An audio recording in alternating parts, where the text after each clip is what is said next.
Family, it's your boy Black Phoenix checking in with you.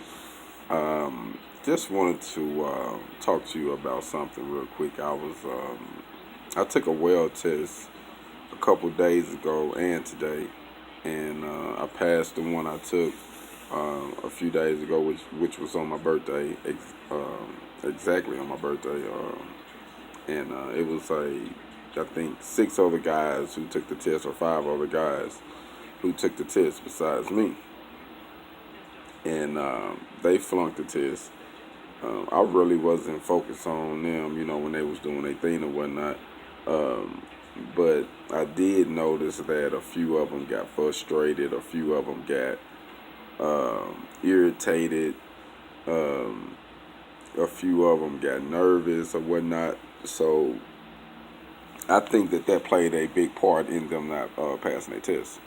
So what I wanted to say was, when you're a traveling welder and you going out to take these tests and you're trying to get your cert so that way you can make money, just make sure you feel comfortable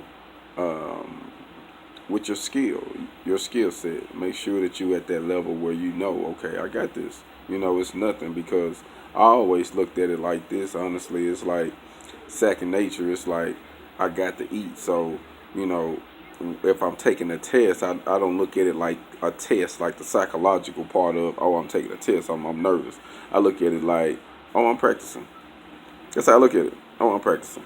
And while I'm doing it, I'm actually checking out what I'm doing, seeing if, okay, going fast here, slow there, what I'm saying? Just checking out different little techniques to make my process faster. And I'm going to tell you something. This is some real stuff. I brung a grinding wheel, a grinding disc, and a wire wheel. I never used my grinding wheel on both tests.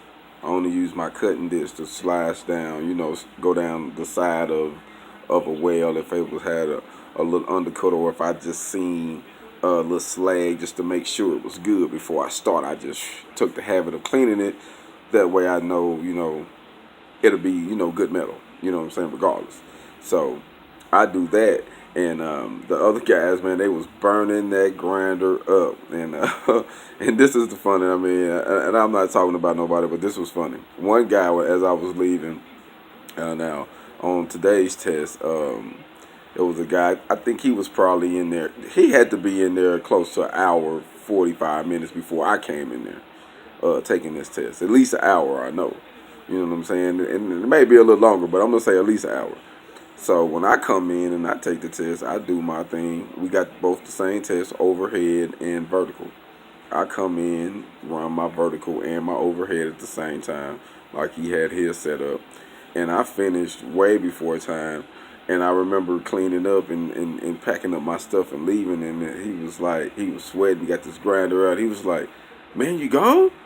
Man, you done?" I'm like, "Yeah, man, I'm done, man, I'm gone."